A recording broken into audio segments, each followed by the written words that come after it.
ত্রিপুরার ভূমির ছেলে আমি সাধারণ। নদীর উষ্ণ স্বাধীনতা যখন পেয়ে যায়, তখন হৃদয় শুনে ঝর্ণার কলরল, যেখানে জন্ম আমার। ভালোবাসি কবিত্ব ভাবনা আর বাউলের গান, যার কাছে শ্রেষ্ঠ কবি শ্রী রবি ঠাকুর, বাউল কবি গগন হরকরা আর হাসন রজা।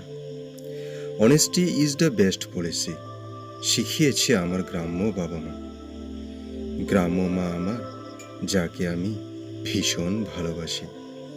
শেখায়নি কোনো কেজুর লড়াই, শিখিয়েছে শুধু প্রাণী জাতিকে ভালোবাসতে। অন্তরস্থল থেকে বেরিয়ে আছে প্রশ্ন, তুমি কোনো কেজু কম্পিটিশনে অংশগ্রহণ করেনি তো? গ্যারান্টিহীন জীবনের লড়াইয়ে ছোট্ট হৃদয় জোনাকির মতো জ্বলে ওঠে মাঝে মাঝে একজন সাহিত্যকার হওয়ার স্বপ্নে।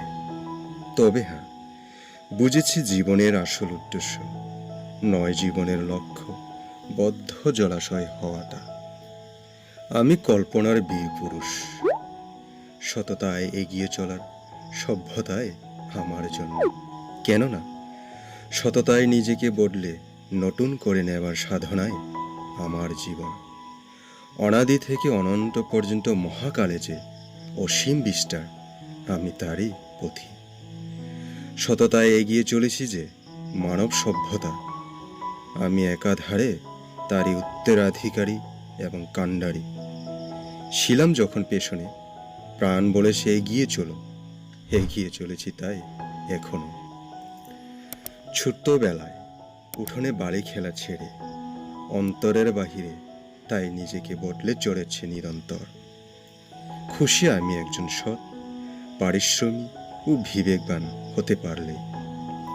প্রকৃতির মাঝে আর মানুষের মাঝে আমি বাঁচতে চাই, তবে উচ্চাকাঙ্ক্ষায় আমার জীবনের শ্রেষ্ঠ। সব কিছু ছেড়ে আমি জিতে যেতে চাই, কারণ আমি সাধারণ।